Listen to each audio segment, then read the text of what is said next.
Hello everyone! It is super hot in England right now, so I have the window open, so I'm sorry if you can hear stuff. And also I'm super sorry that this is like obviously the penultimate day of Pride Month and I haven't uploaded since before, but I don't know if anyone remembers. I mean, it's not really relevant to anything, but I mentioned before about having issues with my jaw. It is 10 times worse. I'm waiting for an appointment, like an emergency appointment, because I'm supposed to have surgery in 2 weeks and they won't be able to operate if it is this bad and I can't barely open it, so that's why the movement is not 100%, but I wanted to make sure that I finished this month with these 2 videos that I wanted to do. So obviously today is this one, then tomorrow will be the final one. Thank you for understanding that there hasn't been a video every single day this month. Sometimes health gets in the way and ultimately my health is more important. Today I'm going to talk about the LGBTQ plus books that I read in the month of June, and I said I was only going to read LGBTQ plus books this month and I did. And I read this lovely pile here, which is super exciting. So technically we're going to start with the one that I actually will finish by tomorrow, but I'm still reading now, but I will finish this tonight 100%. And that is Tell Me How You Really Feel by Amina May Safi. This book focuses on Rachel and Sana, who have been enemies for a really long time, ever since Sana asked out Rachel and Rachel thought that it was a joke. They're in high school. Rachel is a film student and she is trying to make her final film, and then circumstances happen that mean that Sana has to be cast as the lead of that film, and it is them getting to know each other, and it is that enemies to lovers trope that we all know and love very much. This book is really good so far. I'm actually loving it to pieces. It was sold as a love letter to Rory and Paris from Gilmore Girls, and every time I notice an aspect of it, which is definitely Rory and Paris from Gilmore Girls, I'm so in love with it. I just love this book so much. I think that it's done so well and I am in love with it, but like I said, I will have finished it by the end of Pride Month, so we're going to consider it. Can you see where my bookmark is? I have this much left and I'm gonna, just as soon as this video goes up, go and finish it tonight. So the next one is Alex in Wonderland by Simon James Green, and this is about Alex, whose summer looks like it's going to be his most disappointing summer yet, and he has kind of prepared himself for a couple of months of just absolute sorrow and loneliness and boringness. He then gets a job at Wonderland and he starts to make friends, and his luck seems to be changing, and it seems to be that what he thought the summer was going to be like, it is not at all. But in Wonderland nothing is quite what it seems, and there's unexpected things that pop up and that go down, and it is that story from there. This is obviously based on Alice in Wonderland, but with a modern take to it, and obviously with Alex instead, and it's a really interesting way to kind of really alter and adapt a story that everyone knows, and I love that. I love when retellings do that, and I wouldn't even say this was like a retelling, but you know what I mean, it's based on it. But I really like the way that Simon James Green did that. I love his books anyway. He did the No I Can't Even series, which I absolutely love, and this one was no exception. I love this one as well. I love the way he writes and tells stories, and I love the characters that he creates. Then we have All the Invisible Things by Orla Collins, and this book focuses on Vetty, who grew up in London and lived there until her mum unfortunately passed away, and then her dad and her sister moved to live with her aunt because her dad needed the extra help and he couldn't do that where they currently were. It's now 4 years later and they are moving back to London, and she has decided that she's no longer going to keep secrets about herself and who she is hidden, and she's going to live her life to the fullest. And one of those secrets is that she likes girls as well as boys, and that she is bisexual. She thinks that she's going to meet up with her old friend Pez, and he is the one that brought out that larger than life side of her, and that's what she's going to fall back into, and that's what she's going to be. But things do not go completely as she planned.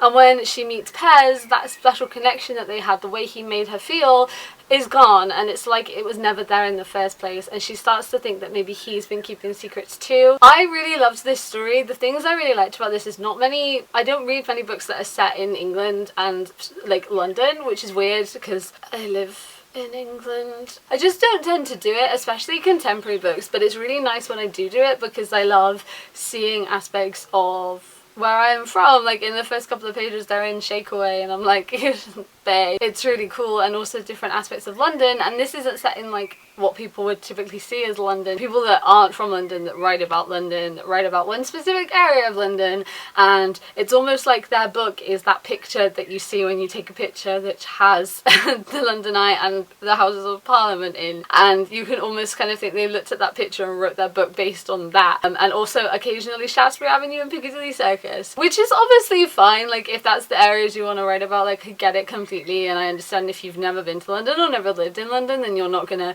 know the area, but this is set in like my version of realistic London, and London which is just outside of that city, but also talking about the city and like the city aspects, but the realistic kind of aspects of living in London, and I really liked that. Betty also has an aunt who is getting married to a woman as well, and I loved that we see that those aspects of family that are also diverse as well, and that it's not that she's the only non-straight member of her family. Like, I love that there's different aspects of that and different levels of diverseness throughout the family, and I just think it's really good. We get to see a single father and how he's dealing with everything, and it deals with grief and sexuality and friendship, and it's just really important. I just felt like this book had really important themes in it, and it dealt with them really well. It took me by surprise with how much I enjoyed this book, so I thought that I'd recommend this one to you as well. Then we have Ash by Melinda Lowe, and this is based on Cinderella. It is essentially a Cinderella retelling. It focuses on Aisling, whose mother has passed away. Her dad then remarries, and she has her evil stepmother and her stepsisters, and then we find out that her dad also passes away. She has to leave her home and everything she knows to go and live with her new family. The thing I really liked about this is that it does also have that fantasy element to it, but that fantasy element is with like fae and legend, and I absolutely live for that, and I didn't know that when I started reading this book. I just knew it was like a Cinderella retelling. That's all people had told me, so I fell in love with this book as soon as I found out the aspect of those different elements to it and how it was done, and I just thought that that was really cool. I really liked the way that this book was written, and it was super creative by mixing all of those elements together, and I just thought it was a really fresh retelling of this story, because obviously Cinderella is a story which has been done lots of times, and I really like it when we have a fresh version of it and a fresh retelling, and this one definitely didn't disappoint, and this one gave me that, so I really liked this one as well. Then we have Pulp by Robin Talley, and Robin Talley is one of my all-time favourite authors of all, like, ever. I love her so much, and this book was amazing, as her books usually are. This is actually set in two different perspectives, into different periods of time. The first perspective is Janet Jones, who is 18, and it is set in 1955. Janet has to keep the love that she shares with her best friend a secret, because she lives in a time where being gay is not okay. But then Janet discovers a bunch of books about women falling in love with other women, and it inspires her love for writing and makes her start to write. But she's kind of starts to juggle that writing and wanting to talk about those things and keeping her relationship a secret. Juggling starts to sort of become a bit too much, and there's a big risk that she's going to expose the secret that she's trying to keep. The second perspective is Abby, and that is 62 years later. Abby's senior project is 1950s classic lesbian pulp fiction. She ends up feeling specifically connected to one specific writer called Marion, and she starts to kind of dig a little deeper and try and unfold who Marion was and her story and the things that she wrote. And it is everything unfolding from there. I really liked this. I like the dual perspective. Dual perspective is never 100% my favourite thing. It's only when it's done really well that I will enjoy it.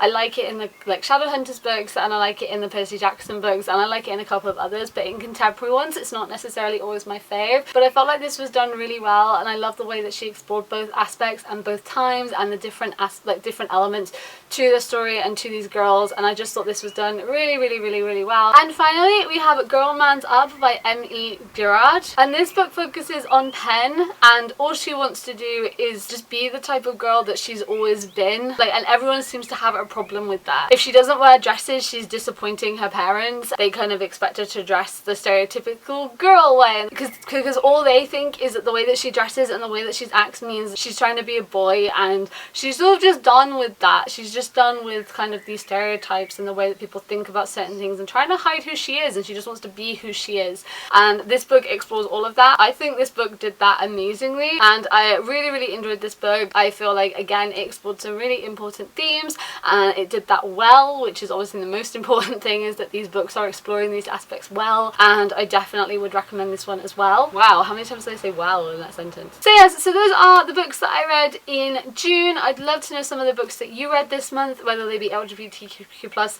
or not. I mean, I'd love to know the LGBTQ+ ones, please. That would be fabulous. But also, what else did you just generally read this month? How was your reading month? If you guys are new here, then I make videos a couple of times a week about books and fandomy things, so if you want to stick around and join us, then you can do that. And as usual, all my links to all my other social medias are in the description below if you want to come hang out with me on there. Thank you guys for watching. I hope you're doing really well, and I will see you next time. Bye!